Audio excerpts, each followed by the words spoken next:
Beneath the endless blue of the Pacific Ocean, far below where sunlight could reach, a quiet listening post floated in the darkness. It was an old facility, hidden inside a volcanic ridge, built during a time when nations still feared deep-sea warfare. Now it served only as a scientific outpost, or so everyone believed. Technician Mara Lane sat in the control room, sipping lukewarm coffee. The machines hummed softly, their lights blinking in steady rhythms. It was just another shift, until the hum changed. A sharp ping echoed through her headset. Mara frowned. It wasn't the usual sonar reflection from a passing whale or submarine. This was different. On her screen, a waveform danced deep, steady, unnatural. She replayed it then again. The reading was too perfect, too measured. She ran it through the computer's filters, expecting static or ocean noise to mask it. But the sound grew sharper. A pulse. Not just any pulse. It repeated every 2 seconds, slow and deliberate. Oh. It wasn't a machine's mechanical beat. It was organic, alive. Her hands trembled slightly as she typed in coordinates. The source wasn't from the surface or the open sea. It was deeper, far deeper. The data placed it below the ocean floor, beneath the Earth's crust. That was impossible. Mara, you've been staring at that screen for 10 minutes, her colleague, Dr. Chen, called from across the room. There's something down there, she said, her voice low. Something big. He laughed, thinking it was just another false reading. But when she played the pulse over the loudspeakers, the room fell silent. Thump, thump. It was slow, deep, and unsettlingly human-like, a heartbeat echoing through miles of stone and water. Over the next 2 hours, more listening. Posts around the world began sending similar reports. From the Arctic seabed to the Indian Ocean trenches, the same heartbeat was detected. Governments quietly took notice, though no official statements were made. Mara dove into old archives, searching for any record of such an event. Most files were dead ends. But then she found a restricted database, one only accessible to certain clearance levels. The oldest record was from 1912, when a research ship off the coast of Antarctica had reported a deep rhythmic tremor under the ice. That report had been classified for over a century. The further she dug, the more strange coincidences appeared. Ancient maritime legends spoke of Earth, sleepers, beings that rested under the seas and woke only when the world was in danger. Myths from different cultures, from Norse sagas to Polynesian chants, told of colossal protectors buried beneath the oceans, waiting for the call. The sound matched those descriptions almost exactly. Then, without warning, the signal changed. It was no longer a steady beat. It grew louder. It felt restless. The walls of the listening post began to vibrate. A faint rumble echoed through the steel floor, as if something massive was shifting below. Chun's coffee mug slid across the table and shattered. Mara checked the instruments. The ocean floor beneath them was moving. Oh, just a small tremor. The sensors showed a quake building fast, pressure waves shooting upward. "Evacuate now," Chen shouted, but it was too late. The lights flickered. The station groaned as deep, violent quakes tore through the ridge. Outside, in the crushing darkness, something enormous stirred. Through the observation window, Mara saw it, a vast shadow moving beneath the seabed, larger than any submarine or whale. It glided with slow, terrifying grace, as if it had just awakened from a long sleep. The heartbeat grew deafening in her headset. Thump, thump. Mara couldn't take her eyes off the shadow. For a brief moment, it seemed to turn toward the station, as if it knew it was being watched. Then the glass of the observation deck cracked, and the shadow kept rising. The first awakening the quake had lasted only 30 seconds, but for Mara Lane, it felt like an eternity. The water outside, the reinforced glass of the Pacific listening post, still shimmered with disturbed currents. The giant shadow had vanished, into the deep again, but she could feel it. Whatever it was, it hadn't gone far. She leaned back in her chair, heart pounding, and replayed the recording. The sound was still there, the deep, slow thump, almost like a heartbeat. It was louder now. "Dr. Okoye, you need to hear this," she called. Dr. Nia Okoye, head scientist of the post, walked in quickly. "Is it the pulse again?" Mara nodded and turned up the volume. The lab speakers hummed with a deep bass sound. It was steady. "Deliberate?" Okoye frowned. "That's not geological. And if it's biological," she stopped herself. "Run a triangulation. I want to know exactly where it's coming from." As Mara worked, news began flashing on the holoscreens around. The lab. Reports from the Indian Ocean. The Arctic Circle. The Mediterranean.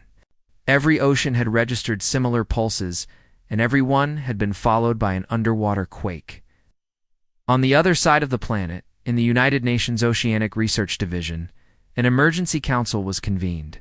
Top officials, scientists, and military representatives crowded into a dim conference room. "This is coordinated," Admiral Chen said, his voice grim. "Something is waking up, and it's not just one thing." A historian, Professor Adrian Cole, spoke next. "It matches the warnings from the Atlantean manuscripts," some scoffed. "Myth," one delegate muttered. Cole leaned forward. "The manuscripts spoke of guardians beneath ancient beings placed here before humans even existed, sleeping until a threat from the stars would arrive. We always thought it was legend. But these pulses, they matched the pattern described." "Exactly." Mara, still in the Pacific Post, listened to the council's broadcast in stunned silence. Guardians, ancient protectors. The idea was absurd. And yet the shadow she had seen under the seabed haunted her. That night, the ocean around the station grew strangely quiet. No fish, no movement. Even the currents seemed to pause. Then, without warning, a massive light burst upward from the deep trench. It was blinding, white gold, cutting through the water like a spear. Sirens screamed inside the station. "Mara, get visual," Dr. Okoye shouted. She turned the cameras toward the light. First she thought it was a column of energy, but then the shape emerged. A colossal figure, humanoid yet not human, rose from the darkness. Its body seemed made of stone and metal fused together, its eyes glowing with the same golden light. Strange markings ran along its arms, shifting like living patterns. The figure looked directly at the station. Mara froze. She couldn't move, couldn't even breathe. Then, in a voice that shook the water and the very bones of the station, it spoke in perfect ancient English. "The Guardians wake, for the war to come." The lights flickered, and the ocean currents surged violently again. In the UN command room, alarms blared as similar reports came from every ocean. Massive beings, each different in form, were emerging around the globe. 6 had risen so far. According to the Atlantean manuscripts, there would be 7. The last one had not yet awakened, and humanity had no idea what would follow when it did. The world was no longer calm. What started as strange underwater signals had become something far bigger. Reports came from every ocean shadows moving under the seabed, deep tremors shaking coastal cities, strange lights glowing beneath the waves. In a secure government facility in Alaska, Commander Jace Arden watched a satellite feed of the Pacific. Large heat signatures were forming miles beneath the surface. "That's not magma," his chief analyst said quietly. "That's movement." Jace leaned forward. "Then what's moving?" The analyst hesitated, pulling up data overlays. "Each reading matches the size of a small city, and they're all heading toward the same location here." He pointed to a point on the map, a deep trench long thought to be empty. At the same time in Tokyo, Dr. Kirisato sat in a locked university archive, going through ancient scrolls no one had touched for centuries. She had permission from no one, but she didn't care. The signals, the patterns, she had seen them before. The scrolls told of guardians of the deep, beings older than the continents, protectors who slept beneath the earth until they were called, the heartbeat-like pulse in the ocean. It was the call to rise.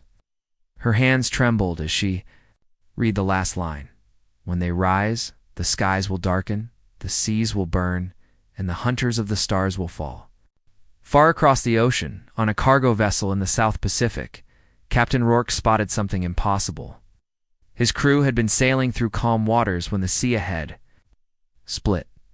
Not just waves, the actual ocean seemed to peel apart, revealing a black abyss beneath. Then he saw them. Shapes, enormous shapes, glowing faintly with golden lines along their massive forms. They didn't swim, they moved like the sea itself was parting for them. God, one sailor whispered. There, alive. The creatures didn't attack, didn't even look at the ship. They kept moving, heading toward the trench. And yet everyone on board felt it like a pressure in their chest, an awareness that these beings knew exactly who and where they were. In Washington, world leaders held an emergency meeting. Intelligence officers from multiple nations argued over whether this was a threat or an opportunity. Some wanted to send military fleets. Others argued for silence.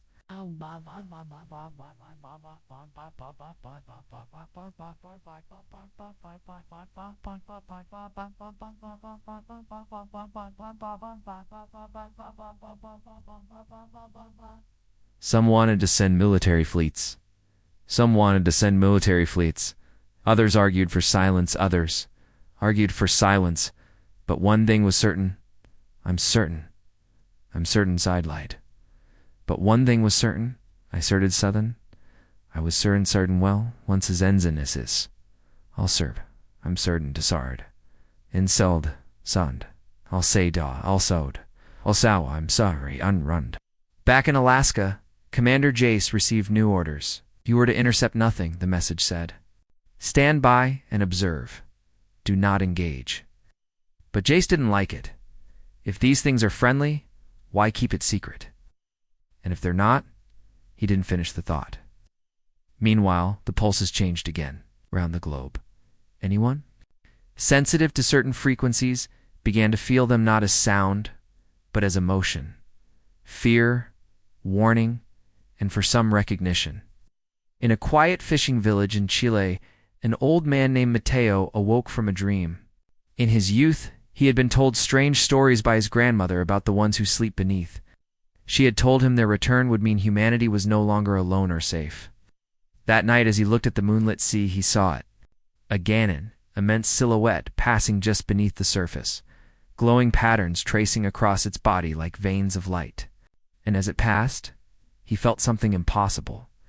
It wasn't speaking, but it was calling. By the next morning, every major navy in the world was moving ships to the Pacific. News networks showed blurry images, shaky videos, strange ocean disturbances. And still, no one knew what the beings were, or why they were waking now. But deep beneath the trench, something else stirred. The golden glow of the Guardians dimmed as another light appeared in the darkness, red, sharp, and hungry. They were not alone down there. Whatever had slept beside them for millennia was waking too. The Guardians awake in the sky over the Pacific was no longer calm. Military jets cut through the clouds, their engines roaring. Warships floated. In tight formations, the world had entered a state of alert. Every major nation had forces in the water ready for whatever was coming. But deep beneath them, in the cold darkness, something older than any nation stirred. Mara Lane stood on the deck of the research vessel Odyssey. Her hair whipped in the salty wind. She wasn't a soldier, but her presence had been demanded by the International Science Council. The pulses had grown stronger, more rhythmic. She knew this wasn't just geology. Something alive was down there. The captain approached her. Ms. Lane, the drones are ready for deployment. Are you sure we should send them now? The readings are unstable. Mara's eyes stayed fixed on the restless waves. If we wait, we might be too late. Send them. The order was given. 4 deep-sea drones slid into the ocean, disappearing beneath the surface. On the screens in the control room, the images came through dark water, drifting silt, faint, glows in the distance. Then, one of the glows moved. The operator frowned. That's not a reflection. The camera zoomed in. Shapes emerged from the gloom, massive structures of stone and metal, covered in strange markings. They looked like temples, but their size was wrong. Each one was the size of a city block. Wait, Mara whispered. She recognized the symbols. She had seen them in the Forbidden Archives. the ones the Council had sealed centuries ago. These are human, but not from our history. They're older, much older. Before anyone could respond, the feed went white. Static filled the speakers. The captain cursed. What happened? Drones destroyed, the operator said, voice shaking. Something. Moved too fast. Couldn't see it. Ships. Sonar alarm blared. A massive object was rising from the deep. The readings showed something at least 300 meters long. The ocean erupted. A colossal figure emerged, water pouring off its body like rivers. It wasn't a monster. It wasn't a machine. It was both a towering humanoid shape, covered in armor that shimmered with an otherworldly glow. Gasps filled. The deck soldiers raised their weapons. Mara's mind raced. Don't shoot. That thing is not our enemy. Not yet. The figure turned its head, scanning the ships around it. Its face was hidden behind an ancient mask carved with runes. The eyes glowed faintly, not with rage, but with recognition. It raised one massive arm. The sea shook. From the horizon, more shapes rose. Not one, but dozens. Some were damaged, their armor cracked, but all moved with purpose. Out in a wide circle, forming a protective barrier in the water. What? What are they doing? The captain whispered. Mara's voice trembled. Guarding. In the distance, the ocean began to churn violently. Something else was coming, something the Guardians were preparing to fight. The largest of the armored figures slowly lowered its head toward the Odyssey. The glowing eyes locked on Mara. Her breath caught. She didn't know how, but she understood the message. You woke us too late. The horizon split open as a wall of black water surged forward. Within it, massive shadows twisted and writhed. The Guardians braced themselves. And humanity's ancient protectors prepared for war. The frozen mountains of Antarctica were silent except for the howl of the wind. Snow drifted in waves, covering the remains of the abandoned research station. But under the ice, deep in a cavern of black stone, something began to move. Mara stood. On the ledge, her breath fogging her visor. The cavern below glowed faintly, not from sunlight, but from massive shapes covered in ice. They looked like statues at first, but as the glow grew brighter, Mara saw their eyes. There, live, Dr. Kian whispered beside her, his voice shaking. The ice cracked like thunder. A hand the size of a shuttle clawed its way free. Another followed. One by one, the giants rose from their icy tombs, each more massive than the last. Their armor etched with symbols no human had seen for thousands of years. Guardians, Mara said, barely above a whisper. The largest of them turned its head toward her, its eyes glowing gold. Spoke not in sound, but in a deep vibration that rattled her bones. You are late, Mara stumbled back. Late for. What? The giant stepped forward, the ice falling away from its chest.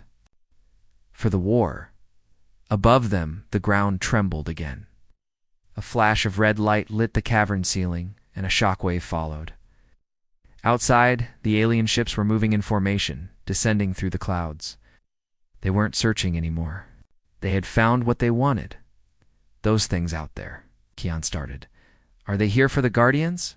Yes, the golden-eyed giant replied. They fear us. They have always feared us. And now they think you are weak. Another Guardian, its armor black as obsidian, stepped forward. The hunters have returned. They destroyed our cities long before your history began. We slept so that one day your kind could awaken us. Mara's heart pounded. Then help us. Stop them. The golden-eyed Guardian tilted its head, studying her like a teacher judging a student. We will fight out. But the Earth's armies will fall if they do not know what they face. You must carry the message. The old alliance must be rebuilt. A deep rumble shook the cavern. Chunks of ice crashed into the black water below. The Guardians began to move toward a tunnel that led upward toward the surface. Outside, in the blinding snowstorm, beams of red light cut across the sky as alien fighters strafed the ground. The air was filled with the smell of burning ozone, Amarakian. And the Guardians emerged from the ice just as a massive alien dropship descended above them. The Guardians didn't hesitate. Their weapons, long spear-like constructs, unfolded from nothing. shimmering with blue light. With a single throw, the golden-eyed guardian's spear tore through the dropship's shield, splitting it in two before it hit the ground in a ball of fire. Mara stood frozen, watching the giants march into battle. Every step they took shook the earth. The storm seemed to bend around them, the snow spiraling in strange patterns. Kian grabbed her arm. Mara, if these things are real, then the stories, the legends. They're not stories, Mara said. They're our only chance. But deep down, she knew the truth. If the Guardians had been sleeping for thousands of years, then the enemy had been waiting just as long to destroy them. And now, the final hunt had begun. The golden-eyed Guardian looked back at her one. Last time, do not run, child of Earth. Stand and fight. The ground split open with the sound of breaking stone as more alien forces poured through the clouds. The Guardians raised their weapons, and the battle for the planet began. The Guardians' rise, the world was holding its breath. All across the planet, the strange pulses had grown into deep, thunder-like tremors. Oceans churned, skies turned dark with unnatural clouds. The ancient symbols found in the ruins now glowed with golden light, and the frequency of the heartbeats matched the rhythm of the earth itself. In the command bunker beneath Washington, Mara Lane stood before a massive world map glowing with red dots. Each dot marked a Guardian awakening site. There were hundreds. Are they coming to the surface? The UN commander asked, his voice shaking. Mara looked at the readings. Not coming. Rising. The ocean floor split open near the Mariana Trench. From the crack, a colossal figure emerged, made of stone, metal, and something alive. Its head broke the surface, towering over battleships. Like they were toys, blue fire glowed in its eyes. News cameras captured every second. People around the world watched in stunned silence as more of these beings appeared from deserts, mountains, and frozen wastelands. They were not machines. Not quite creatures, but something in between. The predators from beyond the stars were watching too. A massive alien warship appeared in Earth's orbit, broadcasting in every language. Primitive world, surrender. Your destruction will be swift. On the ocean, the Guardian moved. Slowly at first, then with terrifying speed, it slammed its hand into the water, sending a tidal wave toward the alien ship in orbit. Not water, but a surge of pure energy. The warship's shields shattered like glass. More Guardians rose around the planet. Some shielded cities with glowing barriers. Others aimed strange weapons at the sky, shooting down incoming alien fleets. In Cairo, one Guardian knelt before a group of soldiers, its voice deep and ancient. We were bound to the earth until you called. We are your shield. We are humanity's promise. Mara's eyes widened. They've been here for us all along. The alien fleet fired again, but the Guardians moved in perfect unity, destroying ship after ship. The night sky lit with burning wreckage, but the Guardians were not without limits. Mara could see their energy readings dropping. If they fall, Earth will be defenseless, she warned. One Guardian turned its glowing eyes toward her, as if hearing her thoughts. Oh. Then you must stand beside us. And so, humans joined the fight. Soldiers, scientists, and civilians, working with their awakened protectors. In every battle, humanity fought, not as prey, not as survivors, but as warriors defending their home. In orbit, the alien mothership tried one last desperate attack, a planet-killer weapon charging in its core. But the largest Guardian, taller than mountains, reached into the upper atmosphere. With one strike, it shattered the alien weapon, the explosion lighting up the heavens like a second sun. When the smoke cleared, the alien voice was silent. Fleet turned and fled, vanishing into the void. The Earth was safe. For now. On the ocean, the first Guardian knelt, its massive hand resting in the water like a pledge. We will sleep again, it said, but you must remember, next time we may not wake in time. Mara felt a chill. There will be a next time. Guardian's eyes dimmed, but its voice echoed in her mind. The stars are full of hunters, but now, they know you are not alone. The ancient protectors slowly sank back beneath the earth, The tremors stopped. The skies cleared. Humanity stood on the shore, forever changed. Because now the galaxy knew Earth was not just a world, it was a fortress, and humans were not easy prey.